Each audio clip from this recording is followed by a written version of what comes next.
Dad visits daughter 14 years after giving her to orphanage, shocked by what they did to her.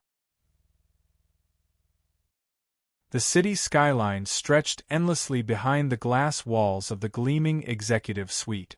Success hung thick in the air.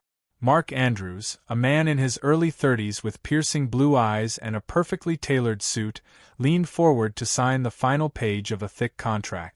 As he set the pen down, a collective breath was released, followed by an eruption of applause and cheers from his team. "Congratulations, everyone!" Mark's voice cut through the excitement. "We've just secured the biggest deal in the company's history. I think that calls for a celebration. Drinks at the Velvet Lounge at 8 p.m. on me." The team's enthusiasm was palpable, their chatter filling the air as they made plans for the evening.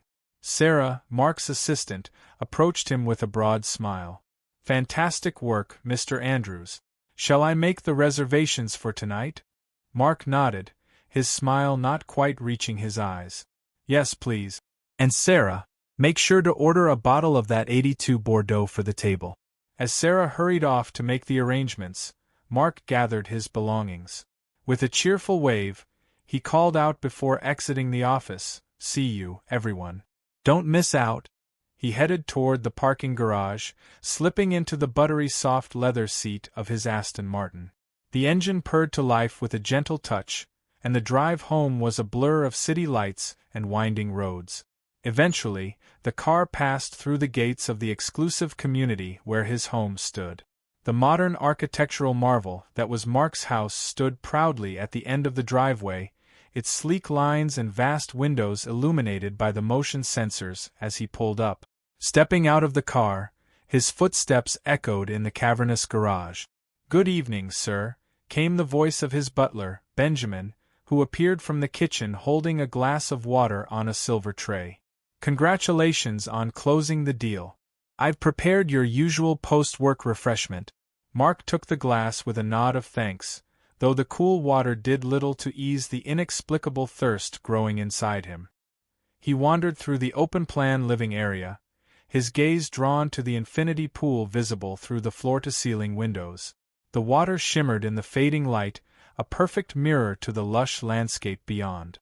Despite the grandeur surrounding him, a profound emptiness gripped Mark's heart. The house, with its minimalist decor and cutting-edge technology, felt more like a showroom than a home. The silence was deafening, broken only by the soft hum of the climate control system. "Will you be requiring dinner this evening, sir?" Benjamin's voice startled him from his reverie. "No, thank you, Ben. I'll be dining out with the team later. You can take the rest of the night off." As Benjamin retreated, Mark found himself drawn to the backyard. The manicured lawn stretched before him, ending at the infinity pool's edge. To the left, partially hidden by carefully pruned shrubs, stood a state-of-the-art gym setup, including a heavy punching bag. Without thinking, Mark slipped on a pair of boxing gloves, their familiar weight grounding him. He stepped toward the punching bag with purpose, his shoulders tense, ready. The first punch landed with a solid thud, followed by another, then another.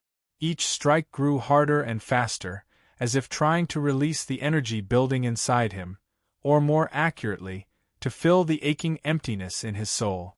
Soon, he was delivering a relentless barrage of blows, his breath coming in sharp gasps, sweat trickling down his face as the rhythmic impact filled the room. 15 minutes passed in a blur of motion and exertion. Mark's arms burned, his knuckles ached despite the padding of the gloves, and his shirt clung to his body, drenched in sweat. Yet, the void within him remained impervious to the physical outlet. With a growl, Mark yanked off the gloves and hurled them toward the open door of the equipment cabinet. The force of the throw caused the cabinet to shake, and from the top shelf, a frame tumbled down, hitting the ground with a crash of shattering glass. Mark froze, chest still heaving from the workout. Slowly, he approached the fallen frame.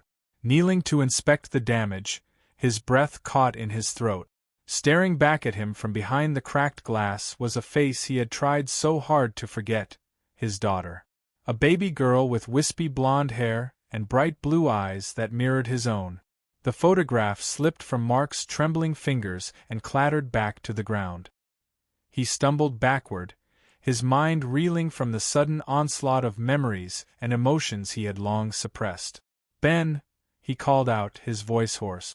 The butler appeared moments later, concern etched on his face at the sight of Mark's distress. "Sir, is everything all right?" Mark gestured weakly toward the broken frame. "Clean this up, please, and reframe the photo, but keep it out of sight.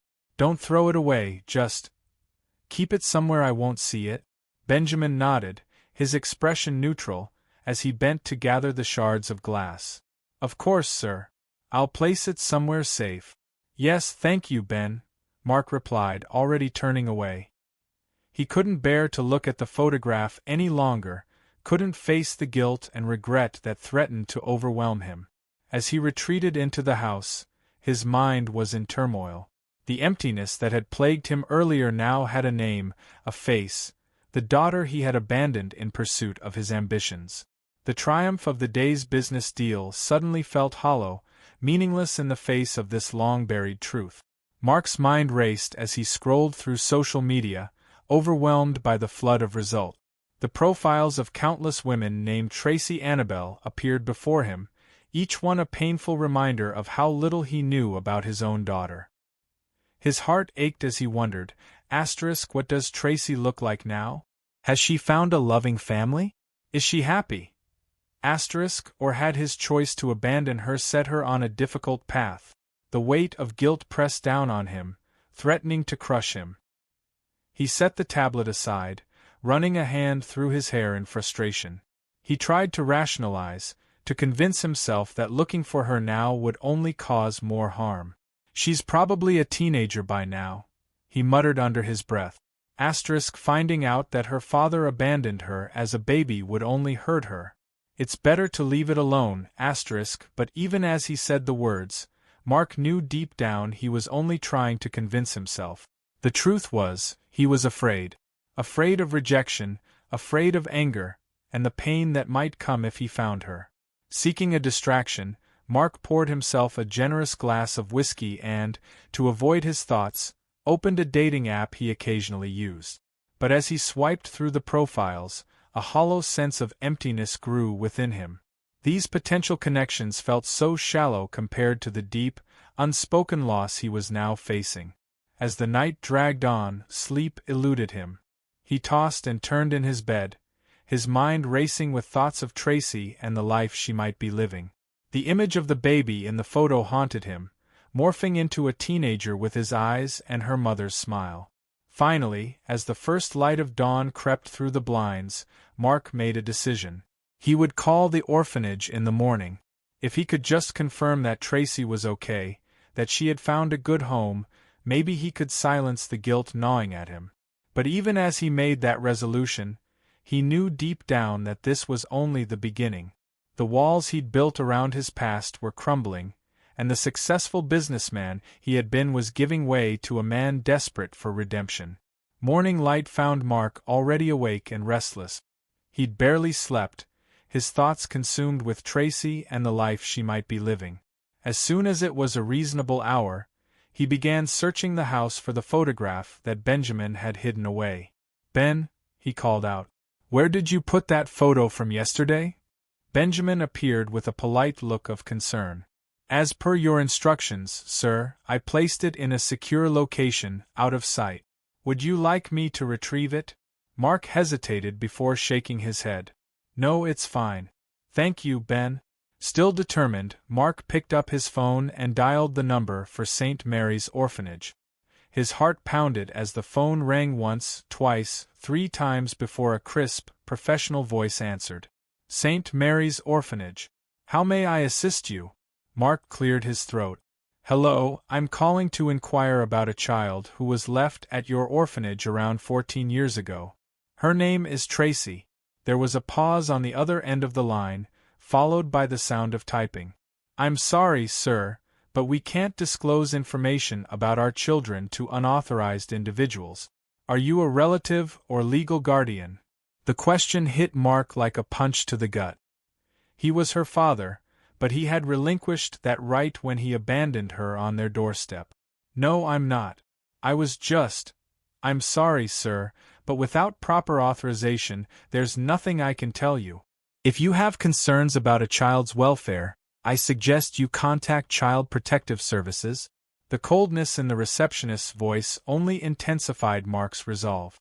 "Thank you for your time," he said curtly before ending the call. Mark sat still for a moment, his mind racing.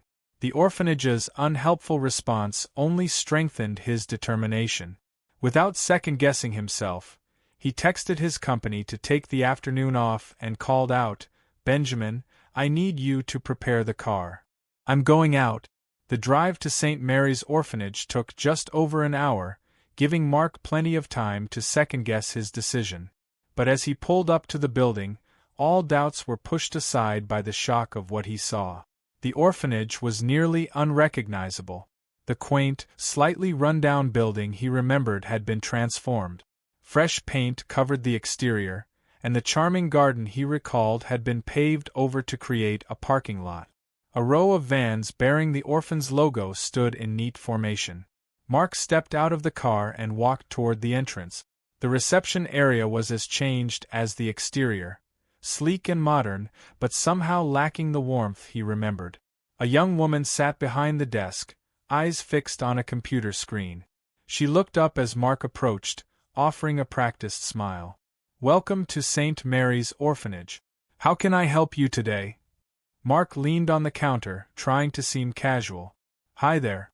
I'm actually inquiring about possibly fostering a teenage girl. I have to say, this place has changed a lot since I was last here." The receptionist's smile never wavered. "Yes, we underwent a change in ownership and staff about 5 years ago. The new management has made significant improvements to our facilities and programs." Her matter-of-fact tone sent a chill down Mark's spine. Pushing aside his unease, Mark pressed on. "That's wonderful to hear. As I mentioned, I'm interested in possibly fostering a teenage girl. Could you tell me more about the process and maybe introduce me to some of the children?" The receptionist nodded, standing from her desk. "Of course. We actually specialize in placing older children now. Our younger residents have been relocated to another branch to avoid issues with bullying and age gap. If you'll follow me, I can give you a tour and explain our fostering process." As they walked through the facility, the receptionist detailed the steps involved in fostering, the challenges older children faced in finding homes, and the support St. Mary's offered foster families. Her words carried a rehearsed quality that did little to mask the facility's stark atmosphere. The halls were eerily quiet for a place housing children, and Mark noticed how subdued the teenagers seemed. Some sat alone, absorbed in books or staring blankly at walls, while others huddled in small groups, speaking in hushed tones. It was in one of these common areas that Mark spotted her. A tall, beautiful teenager with golden blonde hair, sharp features, and a strong jawline that mirrored his own. She sat alone, absorbed in a book, seemingly oblivious to the world around her. Mark's heart skipped a beat. Could it be Tracy? The resemblance to the baby in the photograph was striking, and she would be about the right age. Trying to keep his voice steady, Mark asked the receptionist, "That girl over there, the blonde one reading, could you tell me a bit about her?" The receptionist's smile faltered for just a moment before she regained her composure. "Oh, that's Tracy. She's been with us for quite some time. Unfortunately, she's not available for fostering at the moment." Mark's suspicions deepened at her evasive response. "I see. Would it be possible for me to speak with her anyway, just to get a sense of the children here?" The receptionist hesitated before nodding. "I'll see if she's willing to talk. Please wait here." As Mark watched through the window, he saw the staff member approach Tracy. The girl's reaction was immediate and visceral. She seemed to shrink away from the woman, shaking her head vigorously. When the staff member leaned in to whisper something, Tracy's expression shifted from fear to resignation. She stood up, her movements stiff and reluctant, and followed the woman out of the room. Mark's unease grew. Something doesn't feel right here, he thought. but he was determined to find out what it was. Tracy's hands clenched in her lap, her knuckles turning white. She opened her mouth as if to speak but then closed it again, shaking her head slightly. Just then, footsteps echoed as the staff member returned, a clipboard in hand. "I hope you two are having a nice chat," she said in an overly bright tone. "Tracy, it's almost time for snack. We should wrap this up." "I hate snack time," Tracy muttered so quietly that Mark almost missed it.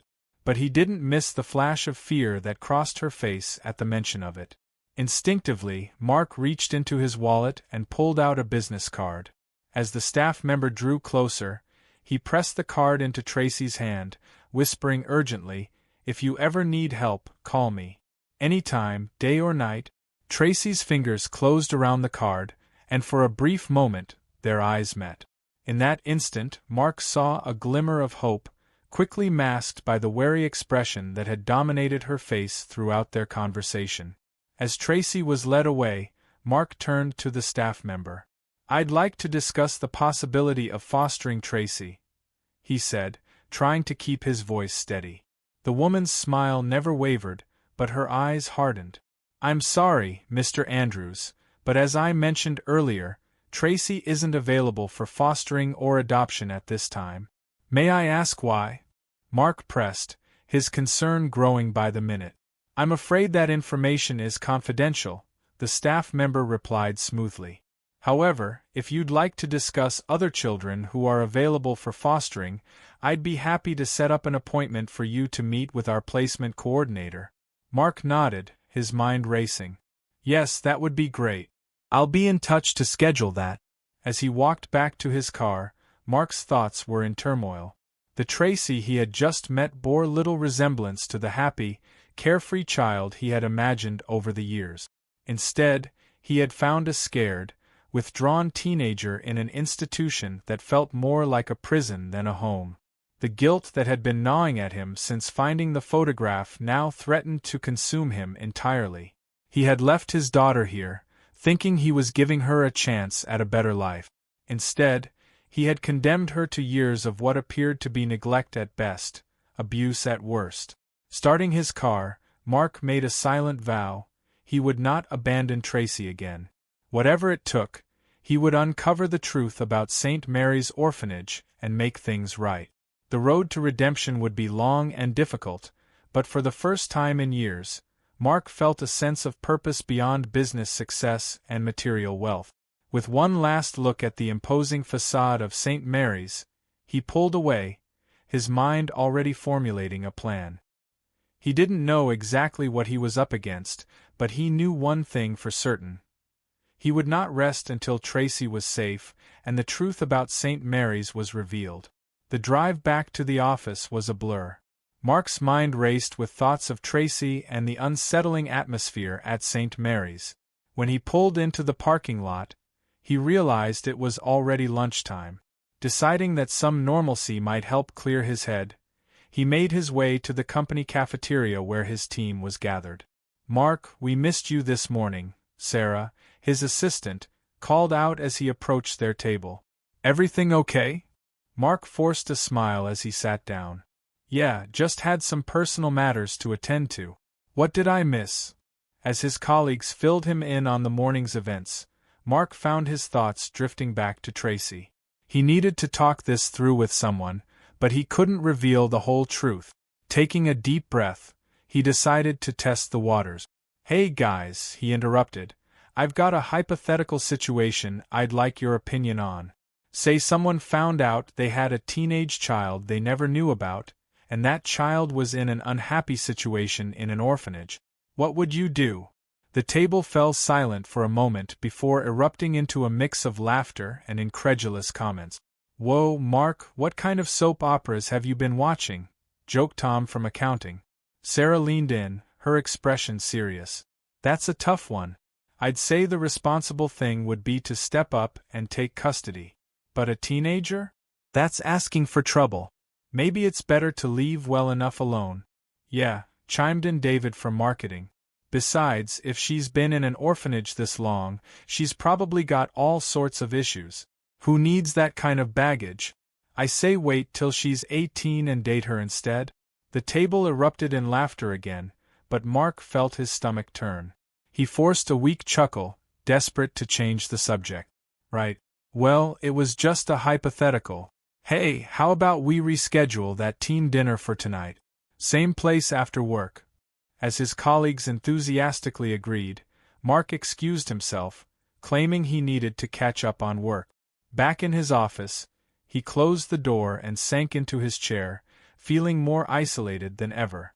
The callous responses from his team only reinforced his determination to help Tracy, regardless of the consequences. The rest of the day passed in a haze of meetings and phone calls, Mark going through the motions while his mind remained fixated on the mysteries surrounding St. Mary's. As evening approached, he found himself at the bar with his team, nursing a beer he had barely touched. Suddenly, his phone rang. The screen displayed an unknown landline number. Excusing himself from the table, Mark answered the call, his heart racing. "Hello? Mr. Andrews?" came a hushed, familiar voice. "It's Tracy. I stole the phone from the office to call you. I don't have much time." Mark's grip tightened on his phone.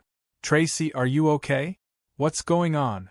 "My parents," Tracy whispered, her voice trembling. "They're bad people. I need to get out of here. Please, can you help me?" Before Mark could respond, a commotion erupted in the background, followed by Tracy's panicked voice. "I have to go. Please help me." The line went dead, leaving Mark standing in shocked silence. Without a second thought, he rushed back to the table, grabbed his jacket, and hurried out of the bar. Ignoring the confused looks and questions from his team, Mark bolted to his car. The 2-hour drive to St. Mary's was torturous, every minute feeling like an eternity as he imagined what might be happening to Tracy. As he approached the orphanage, Mark killed his headlights and parked a distance away, using the cover of darkness to observe the building. He sat there for an hour, watching for any signs of activity. Everything appeared normal, leading him to consider whether he had overreacted. Just as he was about to leave, movement caught his eye. A van emerged from the orphanage gates, its headlights cutting through the night. Through the small side window, Mark caught a glimpse of what appeared to be 2 staff members in the front and multiple figures in the back. His heart raced as he spotted a flash of blonde hair. Could it be Tracy? Without hesitation, Mark started his car and began to follow the van at a distance. The challenge intensified as they left the main roads and entered more rural areas, where any tail would be obvious. But Mark's determination to protect Tracy overrode his caution. As they wound through deserted country roads, Mark's mind raced with possibilities. What were they doing out here in the middle of the night? Where were they taking Tracy and the others? The more he thought about it, the more convinced he became that something sinister was at play. The darkness of the night seemed to close in around him as he followed the van deeper into the countryside. Mark knew he was venturing into dangerous territory, both literally and figuratively, but the memory of Tracy's desperate plea for help steeled his resolve. Whatever lay ahead, he was committed to seeing it through, no matter the cost. The van's brake lights suddenly flared to life, casting an eerie red glow on the empty country road. Mark's heart pounded as he quickly drove past, not wanting to arouse suspicion. He parked his car a short distance ahead, concealing himself behind a large oak tree by the roadside. From his hiding spot, Mark watched in horror as 2 men dragged a figure from the van, a girl with long blonde hair, her hands bound behind her back, and a blindfold covering her eyes. Even from this distance, he recognized Tracy's slender frame. The men roughly dropped her to the ground, and Mark had to fight every instinct not to rush to her aid. "Who did you call, you little brat?" one of the men snarled, his voice carrying clearly in the still night air. "We know you used the office phone. Tell us now, or things are going to get very unpleasant for you." Tracy remained silent, her body trembling visibly. Even from Mark's vantage point, the second man grabbed a thick branch from the ground, pressing it against Tracy's leg. "Last chance," he growled. "Who did you contact?" When Tracy didn't answer, he used the branch to trip her, sending her crashing to the ground, still blindfolded. Mark clenched his fists, fury and helplessness warring within him as he watched his daughter being tormented. "Fine," spat the first man. "You wanna play tough? Let's see how you like spending the night chained up in these woods. Maybe that'll loosen your tongue." Tracy's composure finally cracked. "No, please," she cried out, her voice breaking with fear. "I'm sorry, I won't do it again. Please, don't leave me out here." Mark's mind raced. He was outnumbered, unarmed, and his phone showed no signal. Calling for help wasn't an option. As painful as it was, he knew revealing himself now would only make things worse. The men dragged Tracy back to the van, her sobs growing faint as they slammed the doors shut. As the vehicle started, Mark sprinted back to his car, determined not to lose them. The chase continued for another 20 minutes, winding through more remote areas, until the van finally stopped at a dilapidated building. The faded sign identified it as Oakwood High School, though it was clear the place hadn't seen students in years. Mark parked at a safe distance and approached cautiously, using the overgrown vegetation as cover. From his vantage point, he saw the men drag Tracy and several other blindfolded children into the building. Mark crept closer, finding a side entrance ajar. He slipped inside, the musty smell of abandonment filling his nose. Keeping to the shadows, he followed the sound of footsteps and muffled voices. On the third floor, he found himself outside a large hall. Peering through a crack in the door, what he saw made his blood run cold. Cages filled with children, some of them locked in with dogs. The harsh fluorescent lights cast a sickly glow over the scene, highlighting the fear and despair on the faces of the captive. Mark watched, sickened, as Tracy was shoved into one of the empty cages. As the lock clicked shut, one of the men turned to his companion. "What do you say we have some fun with this one first?" he suggested, eyeing Tracy hungrily. The other man shook his head. "Are you crazy? She's expensive. We can't risk damaging the merchandise. Besides, the boss would have our heads if we messed with his special project." Mark's mind reeled at the implications. Had they discovered his identity as Tracy's father? Was that why she was considered special? As the men's footsteps faded downstairs, Mark seized his chance. He slipped into the room, rushing to Tracy's cage. "Tracy," he whispered urgently. "It's me, Mark. I'm here to help." Tracy's head snapped up, her eyes wide with a mix of shock and desperate hope. "You came," she breathed, her voice barely audible. "You actually came?" "I promised I would," Mark replied, his voice thick with emotion. "I'm going to get you out of here, okay? All of you," he added, glancing around at the other caged children, who watched him with a mixture of fear and hope. As Mark searched for something to break the locks, he spoke in a low, urgent tone. "I need you all to stay as quiet as possible. When I get these cages open, we're going to move fast and stay together. Can you do that?" A chorus of whispered agreements echoed around him. Behind a stack of boxes, he found a crowbar, its ends stained with what looked disturbingly like dried blood. Mark pushed those thoughts aside, focusing on freeing Tracy first. The lock gave way with a satisfying crack, and Tracy tumbled into his arms. For a brief moment, Mark held her close, overwhelmed by the realization that he was finally embracing his daughter after all these years. But there was no time for an emotional reunion. "Tracy," he said urgently, pressing the crowbar into her hands. "I need you to help me free the others while I call for help." Tracy nodded, determination on her face, and moved to the next cage. Mark pulled out his phone, relieved to see a weak signal. He dialed 911, his voice low and urgent as he explained the situation. "Sir, can you give us your exact location?" the dispatcher asked. "I'm not sure," Mark admitted. "We're in an abandoned school building, Oakwood High. I think it's outside of town." "Okay, sir, I need you to keep this line open. We're tracking your location and dispatching units to the area. Can you describe what you're seeing?" As Mark detailed the horrifying scene, Tracy worked tirelessly to free the other children. The sound of metal cages opening echoed through the hall, each freed child adding to the growing tension in the room.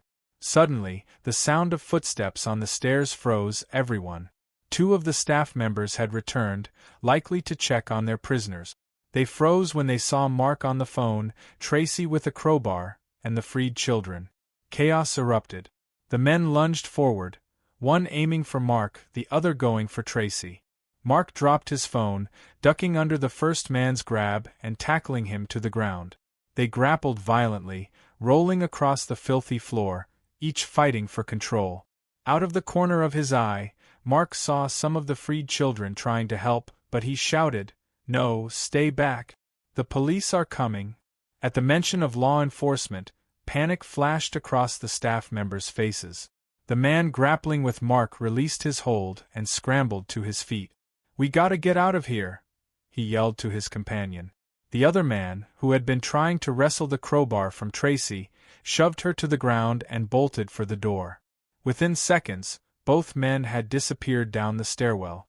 Mark, bruised and panting, pushed himself up. He rushed to Tracy's side. "Are you okay?" he asked, checking for injuries. Tracy nodded, fear and adrenaline still in her eyes. "I'm fine," she said shakily. "We need to get everyone out of here."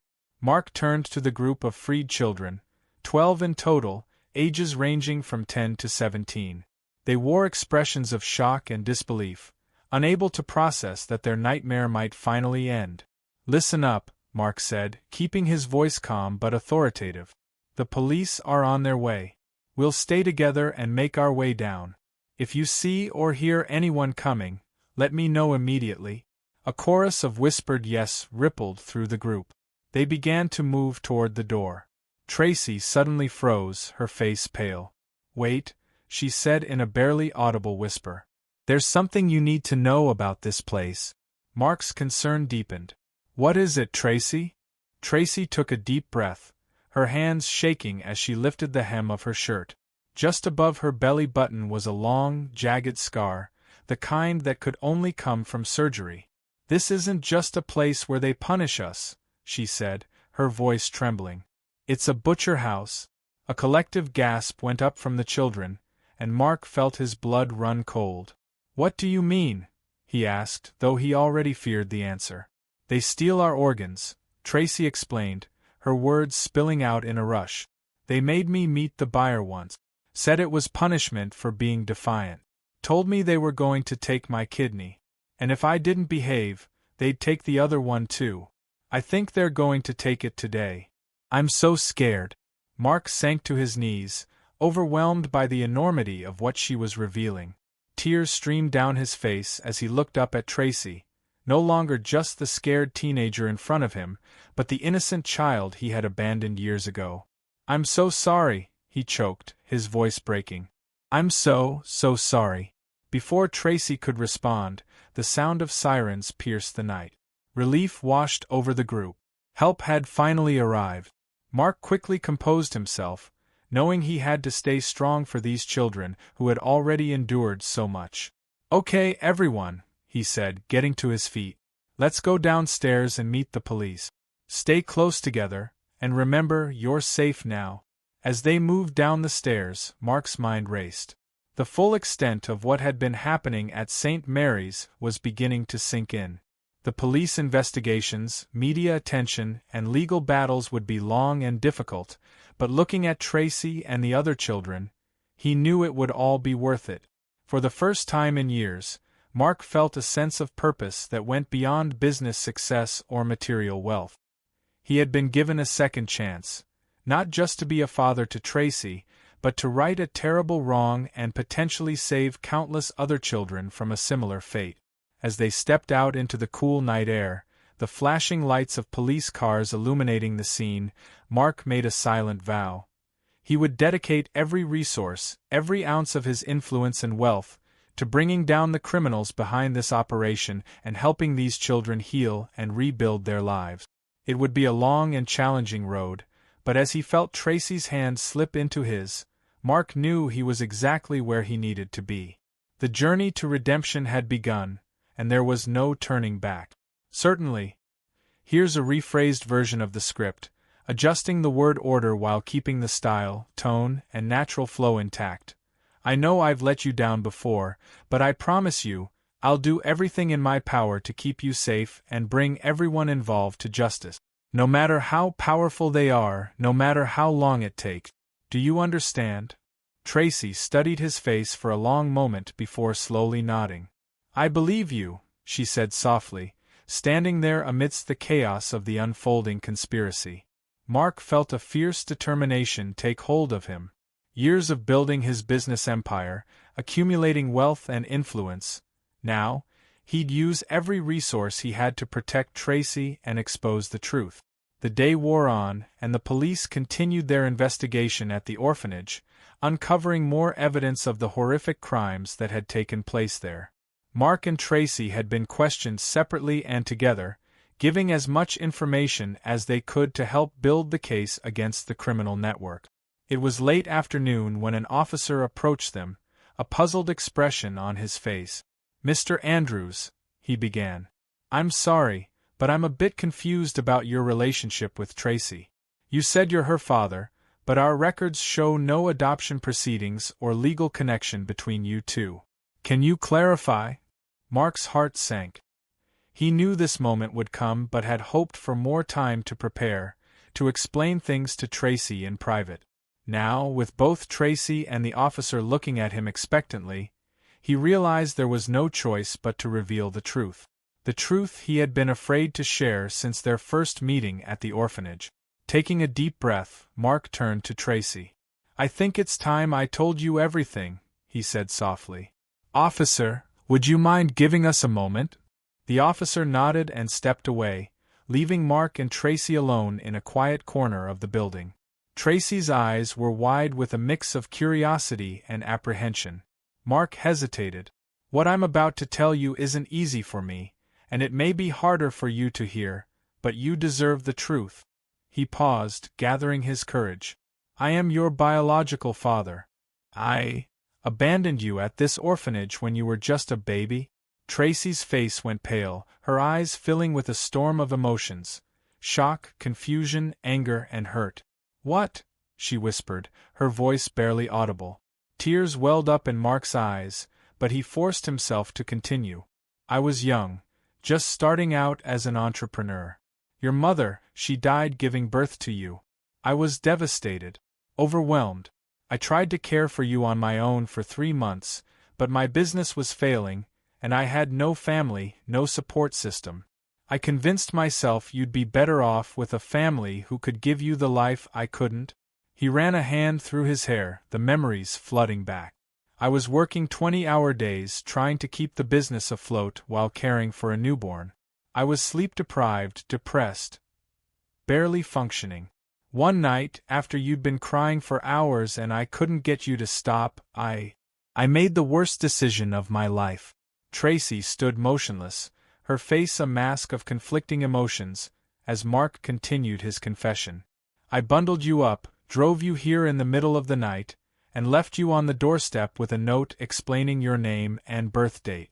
I told myself you'd be adopted quickly, that you'd have a better life with a proper family. I never imagined, his voice broke. I never imagined you'd suffer because of my cowardice. For a long moment, there was silence between them. Then Tracy spoke, her voice shaking with emotion. All these years, all the times I dreamed of my parents coming to rescue me, it was you. And you just left me here. Mark nodded, unable to meet her eyes. I know there's no excuse for what I did. I was young and scared, but that doesn't justify abandoning my own child. Once my business started to succeed, I tried to bury the guilt, to convince myself you were better off without me. But when I saw your photo yesterday, everything came rushing back. I realized what a terrible mistake I had made. Tracy's eyes flashed with a mix of anger and hurt. So now that you're rich and successful, you thought you'd come play hero?